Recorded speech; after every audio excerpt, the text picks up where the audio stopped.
আসসালামু আলাইকুম ওয়া রাহমাতুল্লাহি ওয়া বারাকাতুহু। ওয়া আলাইকুম আসসালাম ওয়া রাহমাতুল্লাহি ওয়া বারাকাতুহু।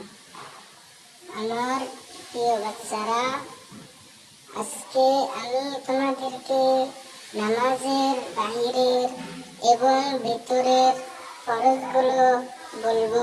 তোমরা কি শুনতে রাজি? হ্যাঁ, আমরা শুনতে রাজি। কারণ এগুলো না হলে তো নামাজ হবে না।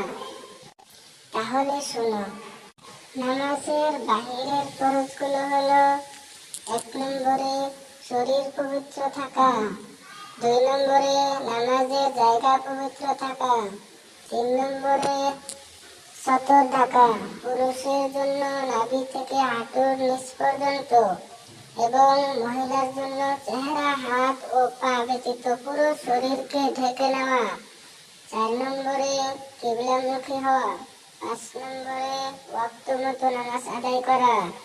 6 নম্বরে নিয়ত করা। 7 নম্বরে নামাজের জন্য উপযুক্ত হওয়া, যেমন জ্ঞান থাকা, বালেগ হওয়া ইত্যাদি। নামাজের ভিতরের ফরজগুলো হলো: 1 নম্বরে তাকবীরে তাহরিমা, আল্লাহু আকবার বলে নামাজ শুরু করা।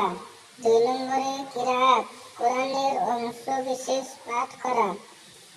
3 নম্বরে রুকু করা। 4 নম্বরে সিজদা করা। 5 নম্বরে শেষ বৈঠকে বসা। 6 নম্বরে সালাম ফিরানো। এগুলো হলো নামাজের ফরজ, যেগুলো আদায় না করলে নামাজ হয় না। তোমরা কি বুঝতে পেরেছো?